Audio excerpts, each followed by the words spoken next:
욥기 30장 24절에서 27절까지 말씀 함께 보시고 은혜를 나누겠습니다. 그러나 사람이 넘어질 때에 어찌 손을 펴지 아니하며 재앙을 당할 때에 어찌 도움을 부르짖지 아니하리이까. 고생의 날을 보내는 자를 위하여 내가 울지 아니하였는가. 빈궁한 자를 위하여 내 마음에 근심하지 아니하였는가. 내가 복을 바랐더니 화가 왔고 광명을 기다렸더니 흑암이 왔구나. 내 마음이 들끓어 고요함이 없구나. 환난 날이 내게 임하였구나. 아멘. 오늘은 저희가 욥기 말씀, 특별히 욥이 세 친구와 세 번의 대화를 다 마치고 나서 마지막으로 욥이 정말 간절하게 자신이 당하고 있는 고통 속에서 간절히 부르짖는 그런 마지막 변론이다. 마지막 부르짖음이다. 라고 생각하면 됩니다. 욥이 당한 고통은 평범한 고통이 아니었습니다. 전 재산과 가족을 한날에 하루 만에 잃어버리고 자신의 몸조차 병들어서 기와 조각으로 긁어내면서 친구들과 아내로부터 버림을 당한다. 그런 내용 아닙니까? 이런 거는 상상조차 하기 어려운 일입니다. 어떻게 이런 걸 상상할 수 있습니까? 도저히 우리가 일반적으로는 상상하기조차 어려운 엄청난 고난, 이 고난 속에서 울부짖고 부르짖으면서 이걸 해결해 나가는 거죠. 이런 희귀하고 정말 지독한 고통을 당하면서 욥은 마지막으로 오늘 본문에서 이처럼 말하고 있습니다. 사람이 넘어진다면 손을 뻗쳐서 넘어지는 것을 막지 않겠냐. 내가 지금 그러고 있는 거다. 내가 지금 손을 뻗치고 있는 거다. 내가 지금 넘어지니까 이 넘어지는 거 앞에서 내가 지금 손을 뻗치고 그렇게 말을 하는데 그게 뭐가 잘못된 거냐. 욥이 그렇게 말합니다. 뿐만 아니라 욥은 재앙을 당하면 사람은 누구나 다 부르짖지 않냐. 도와달라고 소리치지 않냐. 내가 지금 그러고 있는 거다. 그렇게 말하고 있습니다. 그게 오늘 본문 24절 말씀이죠. 24절 말씀 보시면 이렇습니다. 그러나 사람이 넘어질 때에 어찌 손을 펴지 아니하며 재앙을 당할 때에 어찌 도움을 부르짖지 아니하리이까. 욥이 친구들에게 이렇게 처량하게 지금 변론하는 것처럼 보이는 것은 자기는 지금 손을 펴는 것이다. 난 지금 손을 펴고 있는 거다. 넘어지려고 하니까 손을 펴는 것이다. 그리고 재앙 앞에서 부르짖고 있는 것이다. 나 지금 도와줘 라고 재앙 앞에서 울부짖고 있는 것이다. 그렇게 말을 합니다. 그의 이 말에는 아직 하나님의 도우심이 없는 거죠. 그러니까 손을 펴고 도와달라고 부르짖는 거죠. 그의 이 말에는 아직 하나님의 도우심이 없는 자신의 답답한 현실에 대한 고통스러운 토로가 담겨 있습니다. 실제로 우리를 정말 고통스럽게 하는 것은 고통 자체가 제일 크죠. 고통 자체가 가장 큰 겁니다. 그러나 그와 못지않게 우리를 고통스럽게 하는 것은 이 고통 앞에서 도움이 없다는 현실입니다. 도움을 받을 길이 막막하다. 더군다나 모든 상황을 반전시킬 만한, 순식간에 뒤집어 엎을 만한, 사람은 기대할 수 없는, 내가 하나님을 믿고 신뢰하기 때문에 하나님이 도우시는 반전의 도움이 사람들 앞에서나 그리고 자기가 고통당하는 것을 이 사람은 원래 고통받을 사람이 아니다 라고 할 만한 그런 분명한 도우심이 자기의 이 고통 속에서 역사하지 않는다는 것. 그것이 욥에게는 너무나 고통스러운, 더할 나위 없이 고통받게 하는 것이었습니다. 그러나 우리가 항상 늘 기억하는 것, 그리고 잊어버리지 말아야 할 것, 사실 기억하기 쉽지 않은 거죠. 도움이 없다라는 것, 없다라는 현실, 무언가가 없는 것, 이것에 대해서 우리가 생각을 할 수 있어야 됩니다. 없다라는 것은 인간에게 어떤 걸 의미합니까? 없다라는 것은 무언가가 있지 않다라는 겁니다. 인간에게 없다라는 것은 무언가가 있지 않다라는 것이죠.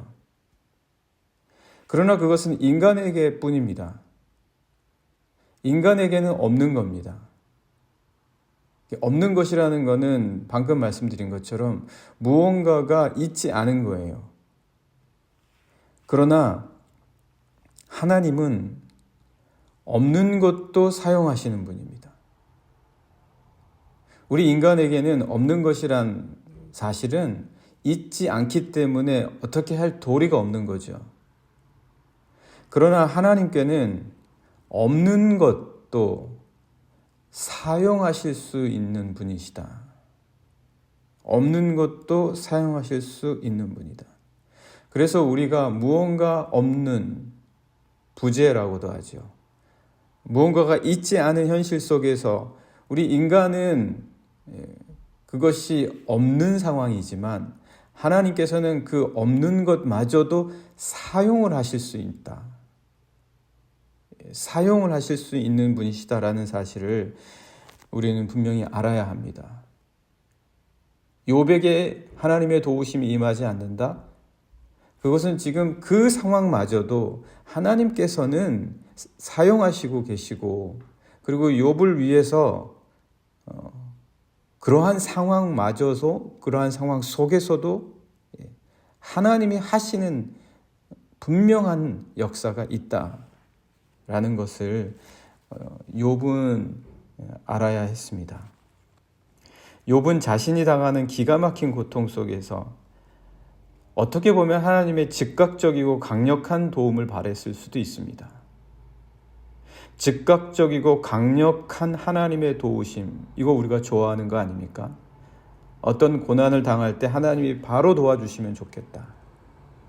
그것도 확실하게 도와주시면 좋겠다. 우리가 누구나 다 바랄 것입니다. 그런데 하나님께서는 아무것도 하지 않으십니다. 그렇다면 여기서 즉각적이라는 게 도대체 무엇이냐라는 거죠. 어떤 것이 즉각적인 도움이냐? 얼마만큼이 강력한 것이냐? 만약 우리가 무언가를 먹는다면 이 혓바닥의 감각을 잃을 만큼의 매운맛을 주시는 것이 강력한 것입니까? 아무리 강력한들 혀의 감각을 잃는다면 그 강력함이 무슨 소용이 있겠습니까? 음식을 입에 넣기도 전에 물을 삼키게 하시는 것이 즉각적인 겁니까? 무언가 음식을 먹고 그리고 나서 물을 마시게 하는 것이 가장 즉각적인 것이 아니겠습니까? 음식을 먹기도 전에 물을 삼키게 한다면 아무리 빨라도 그게 어떻게 즉각적인 것이 되겠습니까? 가령 우리가 절벽 아래를 걷는다고 한번 생각을 해보죠. 절벽 아래를 내려다보고 현기증을 느끼는 것은 아직 떨어진 게 아닙니다. 물론 우리가 손을 내밀 수도 있고 부르짖을 수도 있습니다. 그렇지만 그때의 즉각적이고 강력한 도우심은 현기증을 느끼지 않게 하는 것이 아니라 든든히 서서 걷게 하시는 겁니다. 걷지 못한 채 끔찍한 현기증으로 흔들릴 때는 언제나 늘 급박하고 위급하다고 느끼겠지만 한 걸음씩 내디딜 때부터는 그 급박하고 위급한 상황은 사라질 것입니다. 그러니까 충분히 빠르지 않고 충분히 강하지 않은 것은, 여기서 우리가 분명히 기억해야 될 것은 하나님이 아니라 바로 우리 자신입니다. 우리가 느끼는 충분히 강하지 않다, 충분히 빠르지 않다, 즉각적이고 강력한 도움이 없다 라고 느끼는 것은 우리라는 겁니다. 우리 자신이에요. 그렇다면 신앙은 뭐냐? 우리가 믿는 신앙이 도대체 어떤 역할을 해주냐? 신앙은 이와 같은 우리의 왜곡된 생각들, 하나님이 즉각적으로 강력하게 도와주시지 않는다라고 하는 우리의 모든 왜곡, 이러한 생각들, 이러한 현상들, 바로 이러한 것들을 바로 잡아주는 것이 신앙이다. 그래서 신앙은, 믿음은 우리로 하여금 절벽 아래와 같은 상황 속에서도 비록 현기증을 느낄 수는 있지만 한 걸음 한 걸음씩 걸어갈 수 있게 하나님의 도우심을 통하여 분명하게 서서 걸어가게 하는 것이 바로 신앙이다. 오늘 우리가 삶을 살다 보면 분명히 현기증을 느끼는 것과 같은 상황이 많이 있을 것입니다. 그러한 상황 속에서 하나님께서는 우리를 든든히 서서 걷게 하신다. 욥은 자신이 고생의 날을 보내는 자를 위해서 일하고 그리고 빈궁한 자를 위해서 함께 근심했다고 합니다. 욥은 그렇게 말하는 거죠. 왜 이렇게 욥이 말을 하느냐? 자신은 고생의 날을 보내는 자를 사랑했고 그들을 도와줬고 그리고 빈궁한 자를 위해서 열심히 함께 일해줬기 때문에 자신은 복을 받아야 된다는 거예요. 나는 당연히 복을 받아야 된다. 그것이 내게 당연한 것이다. 그렇게 말을 합니다. 오늘 한번 같이 말씀을 보실까요? 25절, 26절 말씀을 보면 그렇습니다. 함께 보시겠습니다. 25절입니다. 고생의 날을 보내는 자를 위하여 내가 울지 아니하였는가? 내가 고생한 사람들을 이렇게 도와줬는데 내가 복 받아야 되지 않겠냐? 그렇게 말하는 거죠. 빈궁한 자를 위하여 내 마음에 근심하지 아니하였는가? 내가 빈궁한 자를 이렇게 도와줬는데 내가 당연히 복을 받아야지. 나는 이러한 재앙을 받더라도 이 재앙은 순간이고 바로 나에게 도움이 올 것이다. 나는 복을 받아야 된다. 그렇게 생각을 하고 있습니다. 그러나 현실은 어떻습니까? 26절 말씀 같이 보시겠습니다. 26절 말씀 보시면 내가 복을 받았더니 내가 당연히 복 받을 사람이라고 생각을 했는데 화가 왔고 광명을 기다렸더니 흑암이 왔구나. 이게 현실입니다. 이게 욥이 느끼는 현실이에요. 우리가 그렇지 않습니까? 내가 신앙생활 정말 잘했고 신앙생활 열심히 했는데 내가 복은커녕 내가 축복은커녕 오히려 남들도 당하지 않는 고통을 겪는다. 이게 현실입니다. 신앙생활 잘한다고 해서 항상 좋은 일, 축복만 가득한 것이 아니더라는 것이 현실적이고 정직한 일이다. 그런 고백이죠. 만약 내가 좋은 일을 하고 신앙생활도 열심히 했기 때문에 내가 축복을 받을 거다라고 생각을 한다면 곧 축복이 임할 테니 잠깐은 참을 수도 있지 않겠습니까? 소망이 생길 수도 있지 않겠습니까? 항상 내가 당하는 일은 그 끝은 언제든지 좋아야 되지 않겠습니까? 그런데 실제로는 그렇지 않다라는 거죠. 지금 잠시 힘들어도 견딜 수 있는 이유는 반드시 나는 좋아질 거니까. 반드시 나는 항상 그 끝이 좋은 결말일 테니까. 그러나 현실은 그렇지 않을 때도 있다라는 거죠. 그런 생각을 하니까 욥의 마음이 평안이 사라지는 거예요. 욥의 마음의 평안이 사라지고 욥의 마음이 지옥같이 들끓는 거죠. 그런 마음에 무슨 평안이 있겠습니까? 그런 생각을 한번 해보십시오. 참을 수가 없는 거예요. 불안하고 걱정되고 염려가 되고. 그래서 27절 말씀 보시면 내 마음이 들끓어 고요함이 없구나. 환난 날이 내게 임하였구나. 정말 이게 이대로 끝인가? 정말 이대로 나는 기와 조각으로 내 몸을 긁다가 끝날 것인가? 그런 생각을 하면서 고요함이 사라지는 거죠. 왜 그렇습니까? 그런 이유는 말씀드린 것처럼 실제로는 그렇게 되지 않을 때가 많기 때문입니다.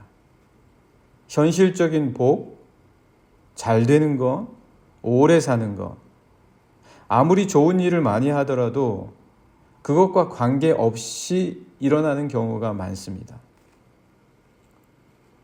그렇다면 왜 이런 식으로 일어납니까?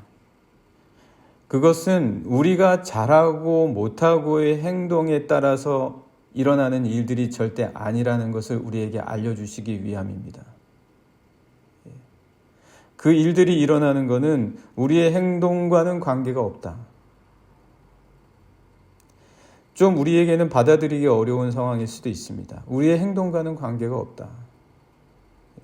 그걸 위해서라도 이 모든 것들이 아무 관계없이 이렇게 일어나는다면 도대체 무엇과 관계가 있는가? 그것은 하나님의 뜻과 관계가 있다.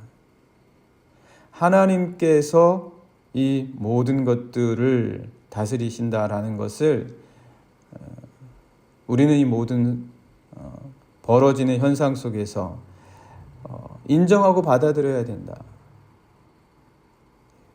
하나님께서는 우리 자신을 의지하지 말고 하나님 한 분만을 의지하기를 원하십니다.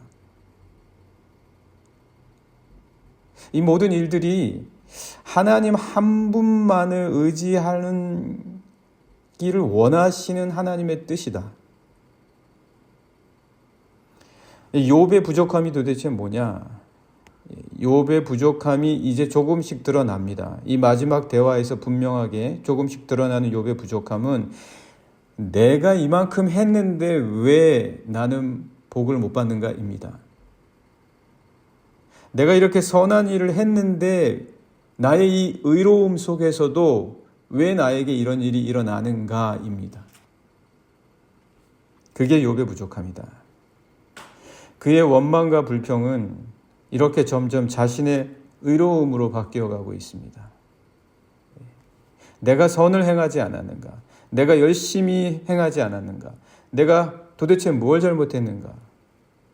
나의 의와 나의 행위는 꼭 이런 식으로 변화가 됩니다. 꼭 이렇게 바뀌게 됩니다. 변하지 않고 한결같은 마음은 하나님을 의지할 때입니다. 그래서 나의 의로는 부족하다. 왜? 나의 의는 변합니다. 바뀝니다. 한결같지가 않습니다. 나의 의는 언젠가는 변하고 바뀌고 부패하게 된다. 그래서 하나님께서는 이러한 모든 일들 속에서 하나님을 의지하는 상황으로 우리를 이끌어 가십니다. 욥에게도 이와 같은 일이 가리키고 또 이끄시는 것은 하나님 한 분만을 의지해야 한다라는 것으로 가르쳐주고 계십니다. 무엇을 하든 어떤 일을 하든 사나 죽으나 그리스도 예수 때문에 할 수 있는가? 만약 그러한 상황으로까지 우리의 신앙이 든든해진다면 어떤 상황에서도 변함없는 자들이 될 수 있을 것입니다. 어떤 상황에서도 그 마음의 고요함을 잃지 않을 것입니다. 어떤 상황에서도 그 마음이 변하지 않는 든든한 신앙을 갖게 될 것입니다. 평안을 이룰 수 있을 것입니다. 오늘 이 아침 우리 함께 생각하며 기도하면 좋겠습니다. 내가 무엇을 위해서 살아가고 있는가? 나의 신앙은 무엇을 의지한 것인가? 사나 죽으나 나는 무엇 때문에 하고 있는가? 나에게 진정한 평안이 있는가? 나에게 진정한 고요함이 있는가? 함께 같이 기도하면 좋겠습니다. 하나님, 저의 마음에 하나님을 의지하며 살아갈 수 있게 해주시고 든든함과 평안함과 고요함을 허락하여 주시옵소서. 오늘 하루 어느 곳에서 어떤 일을 감당하든지 하나님 때문에 무언가를 할 때 우리 마음에 주시는 평안함과 고요함을 허락하여 주실 줄 믿습니다. 같이 기도하시겠습니다.